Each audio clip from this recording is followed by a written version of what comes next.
तक मैं गुजरात गवर्नमेंट को बोलना चाहूँगा कि कुछ शर्म बची हो, अगर कुछ शर्म बची हो तो कम से कम इनके लिए रोजी रोटी का व्यवस्था और खाने पीने का व्यवस्था और इनके रहने के लिए टेम्प्रोरी कुछ शेल्टर का व्यवस्था किया जाए।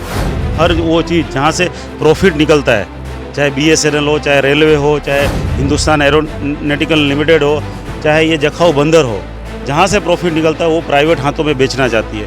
कम से कम इन लोगों को राहत का सामान दिया जाए, खाने पीने का सामान दिया जाए, बच्चे लोगों को दूध प्रोवाइड किया जाए।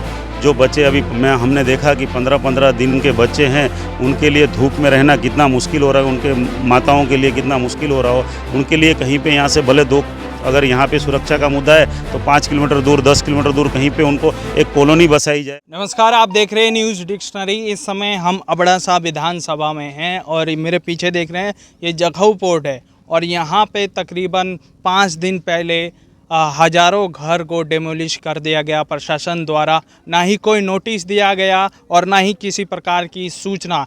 यहाँ पर लोग बहुत ही परेशान हैं जिनके घर टूटे हैं, चाहे वो अगर बात करें तो छोटे छोटे बच्चे हैं, उनके रहने का कोई आसरा नहीं है, खाने के लिए कुछ साधन नहीं है और जो रोज़गार, जो देश में सबसे बड़ा मुद्दा है रोज़गार, अब इनके रोज़गार छिन चुके हैं। हमारे साथ आम आदमी पार्टी से के अंसारी जी हैं। आइए बात करते हैं, क्या सोचते हैं, क्या सोच रहे हैं सर इस विषय पे।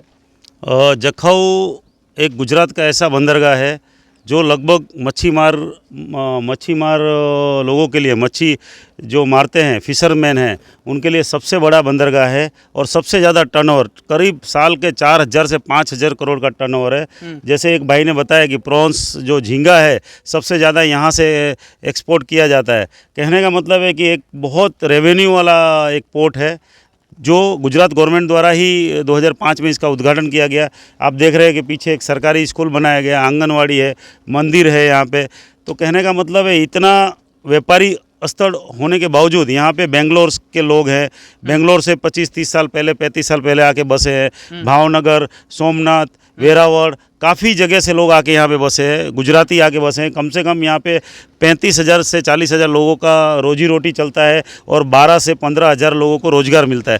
ऐसे बंदरगाह को बिना कोई नोटिस दिए, बिना कोई कारण दिए, ना ही उनको कहीं पे स्थापित किए बिना इसको तोड़ दिया गया। आप देख सकते हैं पूरे मलबे का ढेर लगा हुआ है। ऐसा इंडिया के इतिहास में क्या, पूरी दुनिया के इतिहास में ऐसा कहीं हुआ नहीं है। तो क्या इसमें कुछ राजनीति है या फिर क्या प्रशासन या फिर सरकार, जो यहाँ की गुजरात की सरकार है, इसे क्या प्राइवेट करना चाहती है या किसी निजी हाथों में देना चाह रही है क्या? गुजरात गवर्नमेंट हो या आज की करंट जो बीजेपी की गवर्नमेंट हो, उसका इतिहास है कि हर वो चीज़ जहाँ से प्रॉफिट निकलता है, चाहे BSNL हो, चाहे रेलवे हो, चाहे हिंदुस्तान एरोनॉटिकल लिमिटेड हो, चाहे ये जखाऊ बंदर हो, जहाँ से प्रॉफिट निकलता है वो प्राइवेट हाथों में बेचना चाहती है। वो बहुत बड़ा षड्यंत्र है। इतने सारे 30-35 हज़ार लोगों को निकाल के यहाँ से और कुछ अमीर लोगों के हाथों बेचना चाहती है गवर्नमेंट। षड्यंत्र लग रहा है? षड्यंत्र बहुत बड़ा षड्यंत्र है जो लोगों को आज ही मालूम नहीं पड़ रहा है। शायद 5 साल के बाद मालूम पड़े, जब यहाँ पे उस जो भी बिजनेसमैन है उसका बिजनेस यहाँ धमधमेगा, तब लोगों को मालूम पड़ेगा और इन लोगों को ही उस कंपनी में गुलाम बनाया जाएगा। तो अभी आप यहाँ पर बने हुए हैं, तो क्या लग रहा है यहाँ की जो बताया जाता है जिनके घर तोड़े गए, आसपास टेंट डाल के रह रहे हैं, तो और भी परेशानियों से जूझ रहे हैं, किस तरीके से आप उन्हें श्रेय देंगे या फिर कुछ उनके लिए सोच रहे हैं क्या? मैं गुजरात गवर्नमेंट से अपील करता हूँ, कम से कम इन लोगों को राहत का सामान दिया जाए, खाने पीने का सामान दिया जाए, बच्चे लोगों को दूध प्रोवाइड किया जाए। जो बच्चे अभी हमने देखा कि 15-15 दिन के बच्चे हैं, उनके लिए धूप में रहना कितना मुश्किल हो रहा है, उनके माताओं के लिए कितना मुश्किल हो रहा हो, उनके लिए कहीं पे यहाँ से भले अगर यहाँ पे सुरक्षा का मुद्दा है तो 5 किलोमीटर दूर, 10 किलोमीटर दूर कहीं पे उनको एक कॉलोनी बसाई जाए, इतना रिक्वेस्ट है।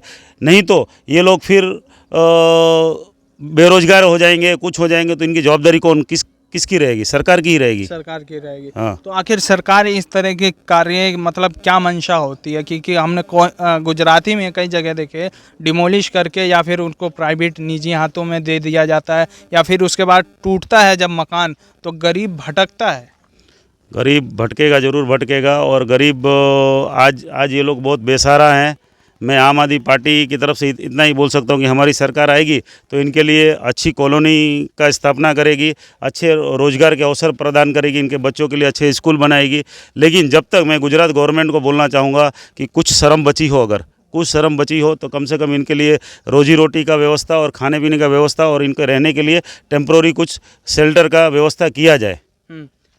तो देखा, जैसे ये बता रहे हैं कि यहाँ की जो जनता है, यहाँ पर जो डेमोलिश किए गए घर और उसमें डेमोलिश करने के बाद जो टेंट के सहारे सड़क किनारे रह रहे हैं, उन लोगों के लिए कुछ ना कुछ व्यवस्था की जाए सरकार के, क्योंकि यहाँ पर गर्मी भी बहुत पड़ती है। और गर्मी में जैसा रिपोर्टिंग करने के दौरान आप देख सकते हैं मुझे पसीना आ रहा है, और यहाँ के फिर लोगों का क्या होगा। और ख़ासकर उसमें बता रहे, जैसा इन्होंने बताया कि 15 दिन के मतलब बच्चे हैं और इस तरह के छोटे छोटे बच्चे हैं, तो उनका जीवन कैसे बीत रहा होगा और इस परेशानियों में कैसे जी रहे। फिलहाल न्यूज़ डिक्शनरी देखने के लिए बहुत बहुत धन्यवाद।